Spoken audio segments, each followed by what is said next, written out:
আমরা নির্বাচনের দিনের জন্য আমরা পর্যাপ্ত নিরাপত্তা ব্যবস্থা ওখানে আমরা নিয়েছি। বিশেষ করে ভোট কেন্দ্রের ভিতর ওখানে সুষ্ঠু পরিবেশ বজায় রাখার জন্য আমরা সিকিউরিটি ব্যবস্থা এবং পুলিশ থাকবে। Hello everyone, we are back with another episode Tux with Atahar. আপনারা সবাই ভালো আছেন আশা করি। আপনারা জানেন বাংলাদেশ অ্যাসোসিয়েশন অফ জর্জিয়ার ইলেকশন 2025 এবং 2026 অনুষ্ঠিত হতে যাচ্ছে 30 নভেম্বর। আপনারা জানেন যে আমরা বোথ প্যানেলের বিভিন্ন সদস্য এবং প্রেসিডেন্ট সেক্রেটারিদেরকে এখানে নিয়ে আসছিলাম এবং আপনারা অলরেডি ভিডিওগুলো দেখছেন। আর এটাই হবে এই ইলেকশন সিরিজের লাস্ট ভিডিও। আমাদের সাথে আপনারা আজকে যে আছেন উনি অত্যন্ত পরিচিত এবং মোস্ট ইম্পর্ট্যান্ট পারসন এই নির্বাচনের জন্য, স্পেশালি আপনারা সবাই জানেন নির্বাচন কমিশনাররা। তো এদের মধ্যে একজন আমাদের সবার পরিচিত, যিনি তিনবারের মতো এইবার নিয়ে তিনবারের মতো নির্বাচন কমিশনার হিসেবে কাজ করতে যাচ্ছেন এবং উনি এর আগেও একবার সাধারণ সম্পাদক হিসাবে জর্জিয়া বাংলাদেশ সমিতিতে উনি কাজ করে গেছেন এবং উনি সবার পরিচিত আমাদের মোহাম্মদ খান রাসেল ভাই। রাসেল ভাই কেমন আছেন? জি ভালো আছি। আতাহার ভাই আপনি কেমন আছেন? আমি খুব ভালো আছি ভাই, থ্যাংক ইউ সো মাচ। আপনি সময় করে, আমি জানি অনেক ব্যস্ততার মধ্যেও আপনি আমাদেরকে সময় দিচ্ছেন এবং আপনাকে অসংখ্য ধন্যবাদ। রাসেল ভাই, আপনি তো অত্যন্ত বড় একটা দায়িত্ব, যেটা নির্বাচন কমিশনার হিসাবে কাজ করতেছেন। আপনি যদি একটু বলেন আপনাদের প্রস্তুতি কেমন? আর আমরা জানি যে অনলি 5 days লেফট ফর নির্বাচন। আপনারা যদি একটু সুন্দর করে বলেন প্লিজ। হ্যাঁ, ধন্যবাদ আতাহার ভাই। আমাদের নির্বাচন কমিশন থেকে আমাদের সকল প্রস্তুতি সম্পন্ন হয়েছে। আমাদের নির্বাচন অনুষ্ঠান করার জন্য 30শে নভেম্বরের বিশেষ করে ভোট কেন্দ্র, আমাদের সিকিউরিটি সিস্টেম, আমাদের ব্যালট এবং আনুষঙ্গিক যে কাজকর্ম আছে আমরা সবই একদম শেষ প্রান্তে। আমরা আশা রাখি 30 তারিখে আমরা একটি উৎসব মুখর একটি নির্বাচন আমরা উপহার দিতে পারবো। Thank you so much Rasel ভাই। ভাই, এর আগে যদি একটু, আপনি তো অনেকদিন ধরে জর্জিয়াতে এবং এই নিয়ে আপনার তিনবারের মতো নির্বাচন কমিশনার হিসেবে কাজ করতেছেন, যদি এছাড়াও আপনি এর আগে আপনি একজন সাধারণ সম্পাদক হিসাবে বাংলাদেশ অ্যাসোসিয়েশন অফ জর্জিয়ার কাজ করে গেছেন, আপনার পরিচয় যদি আর একটু বলেন আমাদের দর্শকদেরকে প্লিজ। আমার পরিচয় তেমন কিছু নাই। আমি ক্ষুদ্র একজন সমাজকর্মী।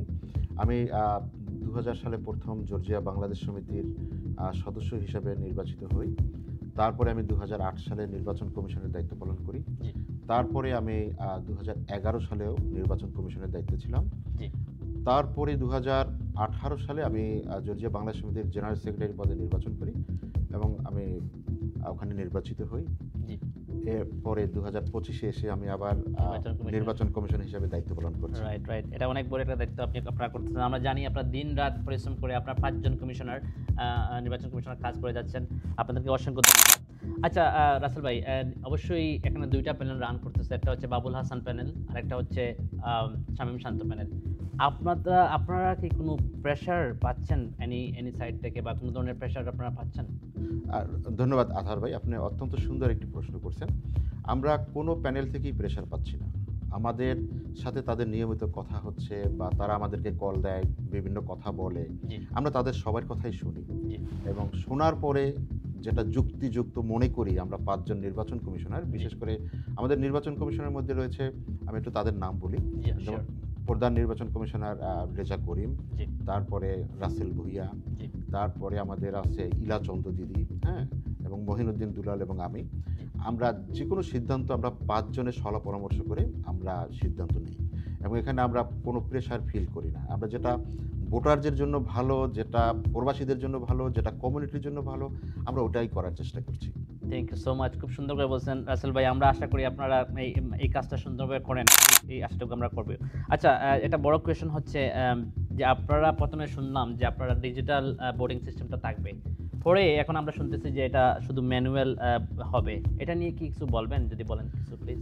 হ্যাঁ আতাহার ভাই, এই বিষয়ে আমি বলবো আসলে নির্বাচনের কোন পদ্ধতিতে ভোট হবে এটা কিন্তু সম্পূর্ণ নির্বাচন কমিশনের এবং এখানে কিন্তু কোনো প্যানেলের এখানে আসলে তাদের কথা বলা ঠিক না। বাট এর পরেও আমরা শুরু থেকে 2টি প্যানেলের সাথে এ বিষয়ে আমরা সবসময় কথা বলেছি যে কোনভাবে নির্বাচনটা করলে ভালো হয় এবং আমাদের কাছে তারা বিভিন্ন সময় তাদের অপিনিয়ন দিয়েছে যে ম্যানুয়াল করলে এই অবস্থা, ডিজিটাল করলে এই অবস্থা, বিভিন্ন কথা আমরা শুনছি। কিন্তু আমরা প্রথম ডিজিটালে ভোটিং সিস্টেমের প্রতি আমাদের আগ্রহ ছিল এবং জি, জি, এবং ওই ব্যাপারে আমরা কিছুদূর অগ্রসর হয়েছিলাম। কিন্তু একটি পর্যায়ে আমরা ওনাদের সাথে কথা বলার পরে আমরা একটা মিটিং হয় আমাদের গ্লোবাল জি। মলে, এবং সেই মিটিংয়ে আমরা দুপক্ষই তাদের তর্ক বিতর্ক আমরা শুনি। শোনার পরে আমাদের মধ্যে একটা সিদ্ধান্ত হয় যে আমরা একটা ডেমো দেখাবো নির্বাচনে, জি, হ্যাঁ। যে ডিজিটাল সিস্টেমের ভোটিংটা করলে কেমন হয়। জি, কিন্তু যখন কিন্তু ওদিন কিন্তু আমাদের মধ্যে আমরাই অনেকটা শিওর ছিলাম, বা তারাও বুঝতে পারছিল যে আমরা ডিজিটাল সিস্টেমে যাচ্ছি। জি, কিন্তু আমরা একটু বাকি রাখছিলাম ওখানে কিছু কথা, যে আমরা ডিজিটালটা দেখব, আমাদের ডিজিটালের যে ডেমোটা কেমন হয় আমরা সবাই মিলে দেখব। জি। সেখানে নির্বাচন কমিশন থাকবে, সেখানে 2টি প্যানেলের লোক থাকবে। তো আমরা যখন ডেমো দেখলাম, ডেমো দেখার পরে জি। আবার 2টি প্যানেল থেকে অবজেকশন। আচ্ছা, আচ্ছা। একটি প্যানেল বলল যে না, ডিজিটালে এই সমস্যা, কোনো সমস্যা নেই। একটি প্যানেল বলল ডিজিটালে কোনো সমস্যা নেই। জি। আরেকটি প্যানেল বলল যে না, ম্যানুয়ালে ভালো, ডিজিটালে সমস্যা। তো যখনই পাল্টাপাল্টি তাদের যুক্তিতর্ক উপস্থাপন করা আমাদের সামনে শুরু করলো, জি, তো আমরা সবার কথাই শুনলাম। জি, এবং মজার ব্যাপার, ওখানে 2জন আইটি স্পেশালিস্টও ছিল। আমরা ওনাদের কাছ থেকেও পরামর্শ নিলাম যে আপনারা যে এই ডেমো দেখলেন, এই ডেমোতে নির্বাচন করলে কি হবে। তা ওনারাও আমাদেরকে কিছু অ্যাডভাইস করলো। তো এই অ্যাডভাইস করার পরে আমরা ওই মিটিংয়ে 2টি প্যানেলকেই আমরা বললাম যে ভাই, আপনারা একটু বাইরে যান, আমাদেরকে 15 মিনিট সময় দেন, তারপরে আমরা আপনাদেরকে আমাদের সিদ্ধান্ত জানাবো। জি, তখন আমরা নির্বাচন কমিশনাররা আবার সিদ্ধান্ত নিলাম, এবং আমাদের মধ্যে আলোচনা হয়, এবং আমরা সেখানে ভোটারদের কথা মাথায় রাখি, নির্বাচন পরবর্তী যে ফলাফল হবে ওই ফলাফলের রিয়াকশন, অথবা ওখানে আমরা কোনো সমস্যায় পড়ি কিনা, জি, কিংবা নির্বাচনের রেজাল্ট কোনো বিতর্কে আসে কিনা। জি, তারপরে আমাদের যারা ভোটার, আপনি জানেন এখানে প্রচুর আমাদের প্রবীণ ভোটার আছেন এবং আমাদের নতুন ভোটার আছেন। জি, তারপরে অনেকে আছে যে তারা অনেক কিছুই আমরা এখানে চিন্তা করছি, সত্যি কথা। কমিউনিটি, ভোট, তারপরে অনেক ইস্যু, হ্যাঁ, সব কিছু চিন্তা ভাবনা করার পরে আমরা দেখলাম যে আমাদের ম্যানুয়ালি ভোট হলে ভালো হয়।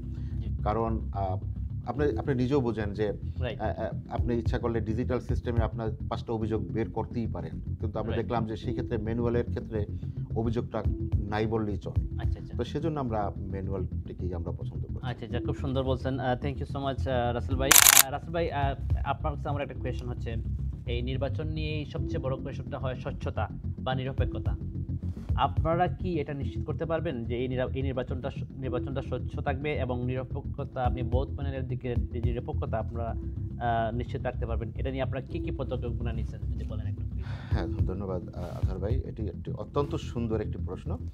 আমরা একটি স্বচ্ছ এবং নিরপেক্ষ এবং অবাধ, সুষ্ঠু এবং নিরপেক্ষ নির্বাচন করতে আমরা 5 জন নির্বাচন কমিশনারই আমরা জি, বদ্ধপরিকর। জি, এখানে অস্বচ্ছতার কোনো পথ নেই। রাইট, আমাদের কোনো নির্বাচনের পক্ষেই সম্ভব না কোনো প্যানেলকে পাশ করানো কিংবা ফেল করানো, এবং সম্পূর্ণ ভোটের মালিক হচ্ছে এখানে ভোটাররা। রাইট, তো এখানে আমাদের স্বচ্ছতা, জবাবদিহিতা, নিরপেক্ষতা, আমাদের কোনো কিছুরই ঘাটতি নেই। রাইট, এবং আশা রাখি এর প্রতিফলন আপনারা 30 নভেম্বর, যেদিন গ্লোবাল মলে আমাদের ভোট হবে আর 5 দিন পরে, আপনারা ওদিন দেখবেন। Right, right. আসলে ভাই, আমি আপনাদের সাথে একমত যে আপনারা খুবই সুন্দর অর্গানাইজভাবে কাজ করে যাচ্ছেন, 5 জন নির্বাচন কমিশনার, এবং দিন-রাত আপনারা কাজ করতেছেন। আপনাদের কাছে আমরা অনেক কৃতজ্ঞ। রাসেল ভাই, যেটা হচ্ছে, অনেক সময় যদি আপনার প্যানেলগুলো যদি কোনো পক্ষপাতিত্বের অভিযোগ আনে, এই ক্ষেত্রে আপনারা কিভাবে এটা সমাধান করবেন? যদি মানে নির্বাচন চলাকালীন সময়ে যদি কোনো এরকম কোয়েশন আসে, যদি আপনারা এটা নিয়ে কিছু বলবেন। হ্যাঁ, কিভাবে সমাধান করবেন? আমাদের যদি এরকমের কোনো অভিযোগ যদি আমাদের কাছে আসে, আমরা সেটা তাৎক্ষণিকভাবে মানে ব্যবস্থা নেব, এবং আমরা দেখব, জিনিসটা আমরা খতিয়ে দেখব যে জি, একজন মানুষ যে অভিযোগ করলো, এটা কত সত্য? তার অভিযোগটা কতটুকু সত্য। Exactly. কারণ অভিযোগ তো যে কেউই করতে পারে, হ্যাঁ, এবং হ্যাঁ। এটা তো আমাদের আমরা সবাই অভ্যস্ত অভিযোগ করতে, রাইট, ঠিক না? কিন্তু বাস্তবতার সাথে অভিযোগের কতটুকু মিল আছে তাও তো আমাদের দেখতে হবে। Right, right. Thank you so much Rasel ভাই। রাসেল ভাই, একটা জিনিস যদি বলেন আপনি আমাকে, ভোট গণনার প্রক্রিয়াটার কিভাবে আপনারা স্বচ্ছভাবে সকলের সামনে উপস্থাপন করবেন, এটা যদি বলেন। আমাদের ভোট গণনার আমাদের যে প্রক্রিয়া রয়েছে, আমরা সম্ভবত ওই দিন আপনারা লাইভে দেখবেন যে ভোট গণনা হচ্ছে, জি। এবং আমাদের পোলিং এজেন্ট থাকবে, জি, আমাদের 2টি প্যানেলের এজেন্ট লোক থাকবে, থাকবে, জি, এবং আমরা নির্বাচন কমিশন থাকব, এবং সেখানে অনেক মানুষ থাকবে Of course, এবং হ্যাঁ। সবার সামনে উন্মুক্ত পরিবেশে ওখানে ভোট গণনা হবে রাইট, হ্যাঁ, হ্যাঁ। এবং এখানে ভোট গণনায় নির্বাচন কমিশন এবং পোলিং অফিসার যারা জি। নিরপেক্ষ দায়িত্ব পালন করবে আমাদের ভলান্টিয়ার জি। এবং তারা এটি তদারকি করবে এবং এছাড়া তো প্রতিটা প্যানেলের যারা এজেন্ট আছে তারা তো থাকবেই। অবশ্যই, অবশ্যই। Thank you so much. Rasel ভাই, ভোট গণনার দিনে ভোট হবে। ওই দিনকেও আপনারা নিরাপত্তা ও শৃঙ্খলা বজায় রাখার জন্য আপনারা কি পরিকল্পনা করে রাখছেন? এবং আপনারা অবশ্যই মানে অনেক ল এনফোর্সমেন্টের সাথে কথা বলা হয়েছে, আপনারা অনেক ঘোষণা দেওয়া হয়েছে। যদি একটু সুন্দর করে আমাদের দর্শকদের বলেন প্লিজ। আমরা নির্বাচনের দিনের জন্য আমরা পর্যাপ্ত নিরাপত্তা ব্যবস্থা ওখানে আমরা নিয়েছি। বিশেষ করে ভোট কেন্দ্রের ভিতর জি। ভোট কেন্দ্রের ভিতর ওখানে সুষ্ঠু পরিবেশ বজায় রাখার জন্য আমরা সিকিউরিটি ব্যবস্থা এবং পুলিশ থাকবে। জি। এন্ট্রান্স এবং এক্সিট দুই এন্ট্রান্স এবং এক্সিট দুই জায়গায় আপনার ওখানে পুলিশ থাকবে। রাইট, হ্যাঁ। তারপরে ভিতরে লাইন মেনটেন করার জন্য ওখানে সিকিউরিটি থাকবে। জি। তারপরে গ্লোবাল মলের যে হলওয়ে ওখানেও সিকিউরিটির তদারকি আচ্ছা, আচ্ছা। থাকবে, প্লাস অতিরিক্ত সিকিউরিটি গ্লোবাল মল থেকেও আসবে। আচ্ছা, তো আচ্ছা। আমরা বলতে পারেন এভাবে যে আমরা নিরাপত্তার চাদরেই মূলত ঢাকা থাকবে গ্লোবাল মল। আচ্ছা, আচ্ছা। এরপরেও আমি আশা করব যে কমিউনিটির যারা আছেন আপনারাও সকলে দায়িত্বশীল আচরণ করবেন রাইট। যেন ভোট অত্যন্ত সুন্দর এবং সুষ্ঠুভাবে হয়। কারণ একটা পার্কিং লটে একটা ঘটনা ঘটলে আমরা তো কিছু করতে এটা পারবো কিছু না। করার নাই আপনাদের। এবং হ্যাঁ। আমি আতার ভাই আপনাকে আরেকটি বিষয় জানিয়ে রাখি, আমাদের গত নির্বাচনে কেন্দ্রের বাহিরে অনেক বড় লাইন হয়ে যায় হুম, হুম, হুম। এবং এই লাইন হওয়ায় ওখানে অন্য মানুষের ব্যবসা বাণিজ্য ক্ষতিগ্রস্ত হয়েছিল জি, এবং তখন কিন্তু তার পুলিশ কল দেয় এবং কিছু সময়ের জন্য ভোটটা বন্ধ ছিল। জি। তো আমি আশা রাখি এরকমের কোনো ঘটনা এবারের যাতে না হয়। নির্বাচনে না হয়। এক্ষেত্রে আমাদের সকলের দায়িত্বশীলতা, দায়িত্বশীল ভূমিকা পালন করতে হ্যাঁ, হবে। ভূমিকা রাখতে হবে। রাসেল ভাই, একটা জিনিস আপনারা এখানে আমরা সোশ্যাল মিডিয়ায় দেখছি যে আপনারা অ্যানাউন্সমেন্ট করছেন যে 18 ইয়ার্স এর নিচে কেউ অথবা যারা ভোটার না এরা এই আশেপাশে যাইতে পারবে না ওই দিন। এটা কি কিরকম জিনিসটা বলেন? না, বিষয়টা ওরকমের না আতাহার ভাই। এখানে বিষয়টা হলো গ্লোবাল মল থেকে একটা অবজেকশন আসছে জি। এবং তারা আমাদেরকে আমাদের যিনি দায়িত্ব পালন করছে বিশেষ করে রাসেল ভুঁইয়া, উনি অত্যন্ত পরিশ্রমী এবং একজন ভালো মানুষ এবং এই জি। নির্বাচনে ওনার ভূমিকা অনস্বীকার্য। ওনারা ছাড়া আমরা মানে তিনি ছাড়া এই নির্বাচনটা আমরা আমার এতদূর খুব প্রিয় মানুষ রাসেল ভাই। হ্যাঁ, জি, কথা সে বলেন। আমারও খুব প্রিয় মানুষ। আমি হ্যাঁ। তাকে মিতা বলে ডাকি। হ্যাঁ। তো ওনাকে গ্লোবাল মল অথরিটি তাকে বলে দিয়েছে যে তোমরা আহ, যারা এখানে আসবে তোমাদের দেশের যে মানুষ জি। যারা ভোট দিতে আসবে তারা যেন তাদের সন্তানদের একটু কন্ট্রোল রাখে, আচ্ছা, আচ্ছা। হ্যাঁ, এবং তারা যেন ভোটটা দিয়ে চলে যায়, কারণ ওই বাচ্চারা গ্লোবাল মলের অনেক কিছু ক্ষতি করে। আচ্ছা, আচ্ছা। কেউ পানি ফেলে, কেউ গার্বেজ ফেলে, জি। আবার অভিযোগ আছে এসকেলেটরের ভিতরে বল ঢুকিয়ে দিয়ে ওটা বন্ধ করে দেয়। আচ্ছা, আবার আচ্ছা। ওইটা ওদের কারণে ওরাই আমাদেরকে অনুরোধ করছে জি। যে তোমরা যেন এই বিষয়গুলো খেয়াল রাখো। তো সেজন্য আমরা সবাইকে অনুরোধ করব যে মানে অহেতুক আননেসেসারি ওখানে গ্যাদারিং বা বাচ্চাদের অতিরিক্ত কোলাহল এটা যেন না হয়। আচ্ছা, আচ্ছা। ঠিক আছে রাসেল ভাই, একটা বিষয় হচ্ছে ভোট গ্রহণের দিন আমি আশা করি এটা কোনো বিশৃঙ্খলা না হোক। তারপরে যদি কোনো বিশৃঙ্খলা হয় এবং অনেক সময় বিরোধ দেখা দেয়, আপনারা সাথে সাথে ল এনফোর্সমেন্টের সাথে কথা বলবেন এবং কি পদক্ষেপগুলো আপনার সাথে নেওয়ার আপনারা কি নির্দেশনা দিবেন ল এনফোর্সমেন্ট? বিশেষ করে এই বিষয়ে আমরা এখানে জিরো টলারেন্স। আমাদের এখানে কোনো যদি বিশৃঙ্খলা যদি সৃষ্টি হয়, যে কোনো বিশৃঙ্খলা যদি আমরা কন্ট্রোল করতে না পারি, জি, জি। তো আমরা তো একটু হার্ড লাইনে যেতে বাধ্য হব ফর শিওর। এবং সেজন্য আমরা ওখানে নর্থক্রস পুলিশ এবং তাদের শরণাপন্ন হব। আর বিশেষ করে আমি আরেকটি কথা বলে রাখি, এবারে নির্বাচনে যদি কেউ দ্বিতীয়বার ভোট দিতে আসে জাল ভোট দেওয়ার যদি চেষ্টা করে, এরকমের যদি অনাকাঙ্ক্ষিত কোনো ঘটনা কেউ যদি ঘটাবার চেষ্টা করে, তাহলে আমরা এখানে তাকে ল এনফোর্সমেন্ট হাতে তুলে দিবেন। আচ্ছা, খুব সুন্দর করে বলছেন। আচ্ছা, আচ্ছা, এছাড়াও যদি কেউ অভিযোগ করে যে নির্বাচন প্রক্রিয়া তারা অন্যায়ের শিকার, আপনারা এই বিষয়টা নিয়ে আপনি বলছেন যদি কোনো অভিযোগ করে অন্যায়ের শিকার, আপনারা সাথে সাথে গিয়ে এটা সমাধানের চেষ্টা করবেন, তাই না? অবশ্যই আমরা সেটা অবশ্যই সাথে সাথে তার অভিযোগটা আমি আবার বলি, তার অভিযোগ আমরা খতিয়ে দেখার চেষ্টা করব যে ওনার অভিযোগের কোনো ভিত্তি আছে কিনা। জি। যদি দেখি যে না ওনার অভিযোগ সত্য প্রমাণিত হচ্ছে, আমরা সাথে সাথে ব্যবস্থা নেব এবং তাতে যদি আমিও অভিযুক্ত হই, জি। যে আমি যদি অভিযোগের শিকার হই, জি। তাহলে আমার এখানে কি করণীয়, হ্যাঁ, জি। এবং সে ব্যাপারে প্রধান নির্বাচন কমিশনার যিনি আছেন উনি তাৎক্ষণিক ব্যবস্থা নেবেন। জি, জি। আচ্ছা রাসেল ভাই, আপনারা যদি একটু ভোটিং সিস্টেমটা কিভাবে হবে, অফকোর্স ম্যানুয়াল, তারপরে যদি দুই একটা লাইনে বলেন আমাদের যারা নতুন ভোটার তাদের জন্য ইজি হবে, যেটা একটু বলেন প্লিজ। ভোটিং সিস্টেম বিশেষ করে ওখানে গ্লোবাল মলে আমাদের ভোট কেন্দ্রে জি। আমাদের যে লাইন থাকবে, ওখানে লাইন থাকবে একটা সিনিয়র সিটিজেনদের রাইট। লাইন থাকবে, যারা অসুস্থ হুম। প্লাস যারা লাইফ মেম্বার তাদের জি। জন্য একটি লাইন থাকবে। জি। তারপরে এছাড়া মহিলাদের জন্য আলাদা লাইন থাকবে, পুরুষদের জন্য আলাদা লাইন থাকবে, এবং যত তাড়াতাড়ি সঠিক ভোটার নাম্বার নিয়ে পোলিং অফিসারের কাছে একজন ভোটার যেতে পারবে, জি। সে অতি দ্রুত তার ভোটটা শেষ করতে পারবে। দ্যাট মিন্স যারা ভোটার আইডি নাম্বারটা নিয়ে গেলে ইজি Right. হবে। ইজি হবে, কারণ আর- যখনই আইডি নাম্বারটা নিয়ে যাবে এবং আমরা যখন মিলিয়ে দেখবো যে আইডি নাম্বারের সাথে ম্যাচ করছে, জি। তখনই সে অতি দ্রুত সে ব্যালট হাতে পাবে এবং সে তার আমাদের যে গোপন যে বুথ থাকবে জি। ওই বুথে গিয়ে সে কলম দিয়ে তার পছন্দের প্রার্থীদেরকে সে ভোট দিয়ে চলে আসতে রাইট, পারবে। রাইট। একটা বিষয় হচ্ছে যে ধরুন অনেকেই তো আইডি জানবে না, ধরুন ওদের কি কাজ, ওরা কি আইডির সাথে ভোটার মানে ড্রাইভিং লাইসেন্স সাথে নিয়ে যেতে হবে নাকি জি, কি?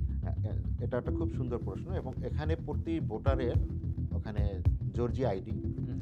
এবং অথবা সে যদি কোনো স্টুডেন্ট থাকে কলেজের, ওই কলেজ আইডি, হুম। এই দুটি জিনিস তার ওখানে নিয়ে যেতে হবে। রাসেল ভাই, আমার একটা question ছিল যে এইবার কতজন ভোটার রেজিস্ট্রেশন করছে এই বছর, যদি একটু নম্বরটা বলেন, এবং আপনার কি ধারণা কত পার্সেন্ট মানুষ ভোট দিবে এইবার? এই এবারের নির্বাচনে ভোটার হয়েছেন সব দিক নিয়ে, সব দিক মিনস আপনি বলবো online, online, regular Regular voter, voter life আছে। মেম্বার সব নিয়ে 4,700 সামথিং, আমি নাম আচ্ছা। এক্স্যাক্টলি নাম্বারটা না হয় বললাম না, জি। 4,700 সামথিং। হ্যাঁ। আর ভোটার উপস্থিতি আমরা তো আশা করব যে ব্যাপক ভোটার উপস্থিতি হবে, এবং দুটি প্যানেল তারা তাদের প্রচার প্রচারণা করতেছে, এবং তাতে মনে হচ্ছে যে এবারের আমরা 80% ভোট এবার কাস্ট করতে পারবো, Right, আমি right. আশা রাখি। আপনি একজন ইলেকশন কমিশনার হিসাবে এবং অত্যন্ত এক্সপিরিয়েন্স আপনার এই কমিউনিটিতে, আপনি যদি আপনার কোনো কিছু বলার থাকে স্পেশালি আপনার দুইটা প্যানেলের লোকদেরকে কাছে, আপনি কি বলবেন? আমি দুটি প্যানেলের লোকদেরকে আমি একটি কথাই বলবো যে আমাদের এই নির্বাচন 30শে নভেম্বর শেষ হয়ে যাবে, এবং আপনারা এই কমিউনিটিতে থাকবেন, আমরা সবাই থাকবো, রাইট। এবং আমরা এই কমিউনিটিতে সবাই মিলেমিশে থাকবো। দেখা যাবে দুটি প্যানেল থেকে কেউ নির্বাচিত হবেন, কেউ নির্বাচিত হবেন না, কিন্তু আপনারা সবাই ঐক্যবদ্ধভাবে এই কমিউনিটির জন্য কাজ করবেন। যিনি নির্বাচিত হবেন সে যেন যিনি নির্বাচিত হননি তাকে নিয়ে কাজ করেন, আবার যিনি নির্বাচিত হবেন না সেও যেন একটু আগে আসেন, জি। যে নির্বাচিত হয়েছেন তাকে জি। সহায়তা করার জন্য। কারণ আমাদের এই রকমের একের প্রতি অন্যের সৌহার্দ্যপূর্ণ পরিবেশ যদি না Right. থাকে, তাহলে আমাদের এই কমিউনিটিকে এগিয়ে নেওয়া যাবে না। রাইট, রাইট, খুব সুন্দর করে বলছেন রাসেল ভাই। লাস্ট কোয়েশনটা আপনার কাছে, কমিউনিটিকে আপনি কি বার্তা দিতে চান? যারা ভোটার, সাধারণ ভোটার, আমাদের মতো সাধারণ ভোটার যারা, এদেরকে কি আপনি বার্তা দিবেন যদি একটু বলেন? আমি বলবো যারা এবারে নির্বাচনে যারা ভোটার হয়েছেন, জি। আপনারা ভোট দিতে আসবেন। আপনারা ভোট দিতে এসে আপনাদের পছন্দের প্রার্থীদেরকে চুজ করবেন। আগামী 2 বছরের জন্য জর্জিয়া বাংলাদেশ সমিতির নেতৃত্বে কারা থাকবেন। জি। রাসেল ভাই, আরেকটা কোয়েশন আমি আমি এটা আমরা আগে জিজ্ঞেস করছি কিন্তু আবার বলতে চাচ্ছি, যদি কোনো প্যানেলের লোকজন কেউ যদি কোনো রং ডুইং কিছু করতে যায়, আপনাদের ভূমিকা কি হবে? আমি- Please. আমি এই ক্ষেত্রে বলবো যদি কোনোভাবে যদি কেউ এখানে অতিরিক্ত অনাকাঙ্ক্ষিত কোনো ঘটনা কেউ যদি ঘটাতে চায়, তো এখানে নির্বাচন কমিশন এখানে জিরো টলারেন্স নীতি অবলম্বন করবে। রাইট। কারণ এখানে আমরা চাবো না যে আমাদের কমিউনিটির একজন লোককে আমরা পুলিশের কাছে উঠিয়ে দেই। রাইট। আমরা কোনোভাবেই চাইবো না যে আমাদের একজন ভাইকে আমরা সিকিউরিটি দিয়ে তাকে আমরা ধরিয়ে দেই। রাইট। কিন্তু যদি আমাদের দেখি যে সে তার সীমা লঙ্ঘন করছেন, জি। তখন তো আর আমরা বসে থাকবো না। রাইট। তখন আমরা আমাদের এই অথরিটিদের শরণাপন্ন হতে হবে। জি। সো আমার রিকোয়েস্টটা হচ্ছে সবার কাছে, be nice with each other. Right Rasel ভাই, thank you so much Rasel ভাই। রাসেল ভাই, আপনাকে অসংখ্য ধন্যবাদ। আপনি খুব এত ব্যস্ততার মধ্যেও সময় দিচ্ছেন আমাদের কাছে। আপনি যদি আমাদের এই প্রোগ্রাম সম্বন্ধে কিছু বলেন, আমি খুব খুশি হব। Please. আমি আথার ভাই আপনাকে ধন্যবাদ যে আপনি মনে হয় এই প্রথম কোনো একটা লাইভ সম্প্রচার সোশ্যাল মিডিয়ার করার বা মানুষকে দেখানোর যে একটা উদ্যোগ নিয়েছেন, আমি আপনার এই উদ্যোগকে সাধুবাদ জানাই, এবং আমি আশা রাখি আপনার ধারাবাহিকতা বজায় রাখবেন, এবং কমিউনিটি আপনার মাধ্যমে কমিউনিটি জানতে পারবে যে আমাদের কমিউনিটির বিভিন্ন সময়ের কার্যকলাপ কিভাবে হচ্ছে, কে কিভাবে করছে এবং কে কি বলছে। জি, রাসেল ভাই thank you so much. Rasel ভাই আরেকটা বিষয় আমি আপনার এই যে নির্বাচন কমিশনের সময় বলতে চাচ্ছি, আমি এই নির্বাচন নিয়ে প্রায় 10 থেকে 15টা ভিডিও করা হয়েছে।